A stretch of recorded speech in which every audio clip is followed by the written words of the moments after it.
Welcome back to the living room. Today, we're going deeper. Many of you reached out after my last video on resentment, and your messages confirmed something that I already knew in my heart. There is a quiet crisis happening in a lot of homes. Not loud fighting, not screaming, not dramatic breakups, just distance. You're living together, but you're not really together. You pass each other in the kitchen. You ask about bills. You talk about schedules. But the warmth that used to be there feels like it slowly drifted away. You're not enemies, but you're no longer in rhythm. And sometimes it feels like you and your husband are living in two completely different emotional zip codes. Now, I want to say something right here before we go any further. If that's where you are right now, take a breath, because you are not failing, you're not broken, and your marriage is not automatically over. Sometimes what you're experiencing is not the end of love. It's the result of years of unspoken emotions slowly piling up. I know this journey personally. I met Jake in New York in 1985. Life looked very different back then. A year later, in 1986, I moved to South Carolina. And now we've been married for over 34 years. 34 years is a long time to share a life with someone. It means we've seen each other young. We've seen each other grow. We've seen each other tired, stressed, hopeful, scared, and everything in between. And here is something people don't talk about enough. You can share decades with someone and still reach a moment where you look across the room and realize you don't feel as connected as you once did. You're still committed, but something feels out of rhythm. And when that happens, a lot of women immediately blame themselves. They think, maybe I'm asking for too much. Maybe I'm just being emotional. Maybe this is just what long marriages turn into. But sometimes what you're feeling isn't weakness. Sometimes it's simply your spirit recognizing distance that has been growing quietly over time. And today, we're going to talk honestly about that. Resentment doesn't usually arrive like a thunderstorm. It builds slowly, quietly, almost invisibly. It's like stacking bricks one at a time. A comment that hurt your feelings, but you didn't say anything about it. A moment where you needed comfort, but didn't receive it. A time you felt overlooked, but decided to keep the peace instead of bringing it up. And every time something like that happens and stays unspoken, another brick gets added to the wall. Over the years, those bricks begin to form something powerful, an invisible wall between two people. You can still live in the same house, sleep in the same bed, raise children, attend family gatherings, but emotionally, there's a wall standing there. And the hardest part is this. Many times, the other person doesn't even realize how tall that wall has become, because resentment often grows in silence. I know this because I lived through my own version of it. Back in 2019, I hit a moment in my life where I weighed 240 pounds. Now let me tell you something honestly. That weight wasn't just physical. It was emotional. It was spiritual. It was years of carrying things I never fully addressed. And sometimes, when we carry pain long enough, we start building protection around our hearts. For me, that protection looked like weight. But the deeper truth was this: I was hiding. I was hiding my hurt. I was hiding my disappointment. I was hiding the feeling of not being fully seen. And I reached a point where I thought the answer was leaving. I secretly signed a lease for an apartment. No drama, no announcement, just a quiet plan. I had the keys in my hand, and in my mind, I thought I was about to walk away from everything we had built since 1992. 30 years of marriage, 30 years of shared memories, 30 years of building a life together. I thought I wanted out. But when I sat with that decision, I realized something deeper. I didn't really want to destroy my marriage. What I truly wanted was to feel seen again, to feel understood again, to feel emotionally connected again. And that's when I had to face a difficult truth. Silence isn't a strategy. Silence is a slow-growing poison. It doesn't solve problems. It just slowly chokes the life out of connection.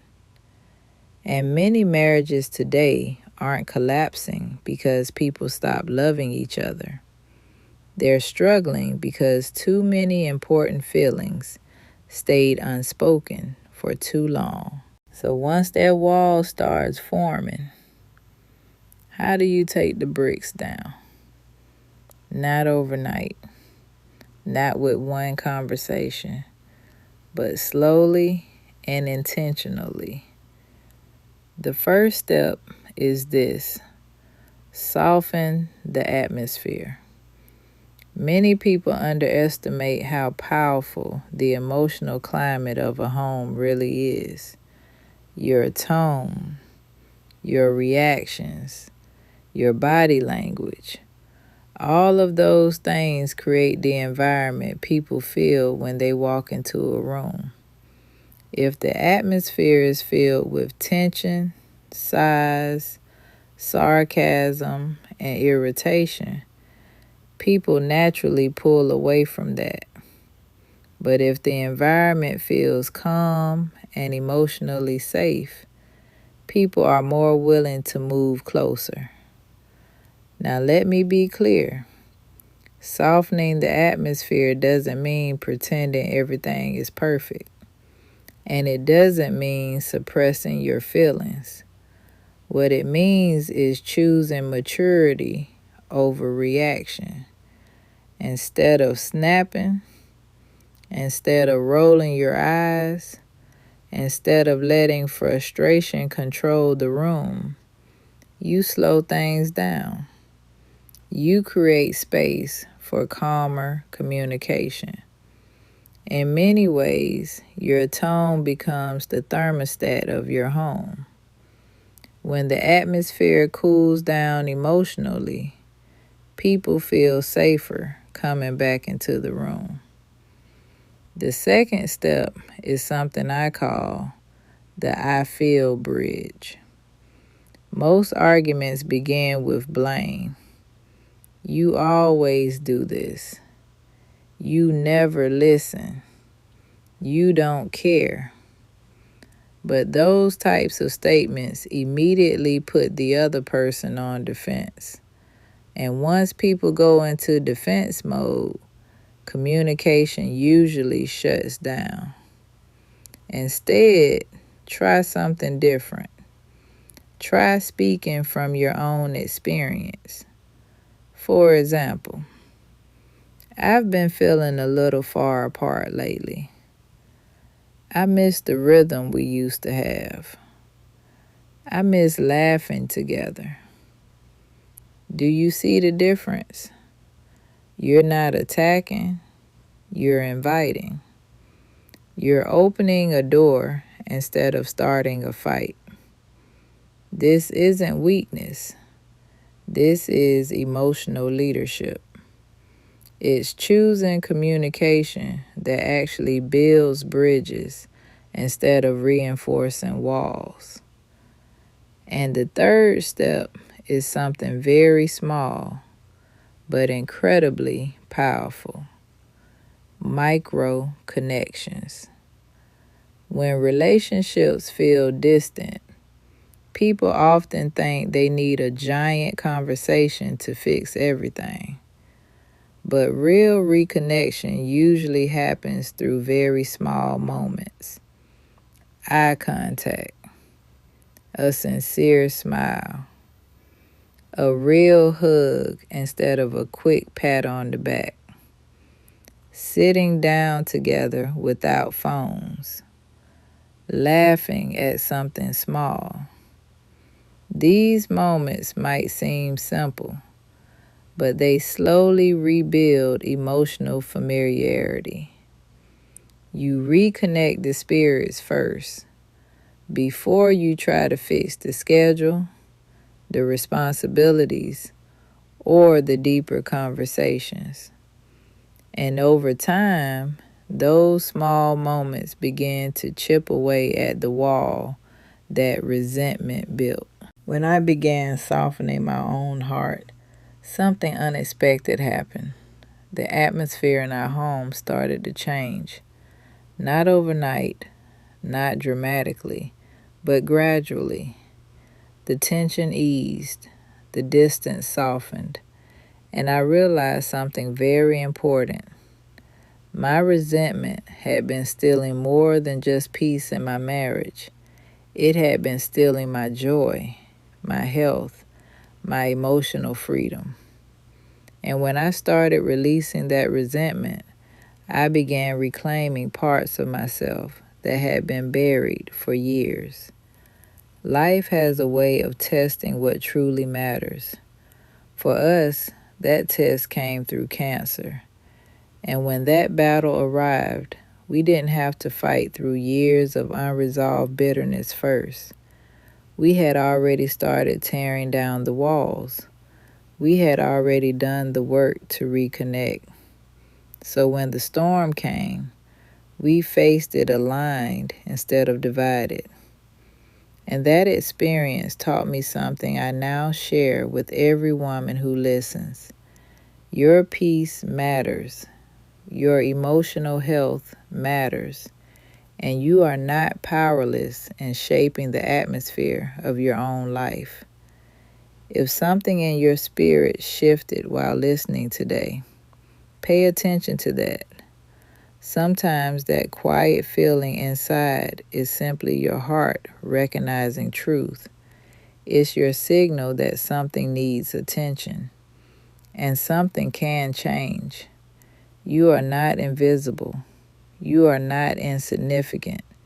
You are not powerless. You are a gold mine, a treasure, and it's time to start treating yourself like the treasure you truly are. If this message helped you today, go ahead and subscribe to the channel so we can keep these conversations going. I'm Donna, and until next time, stay peaceful.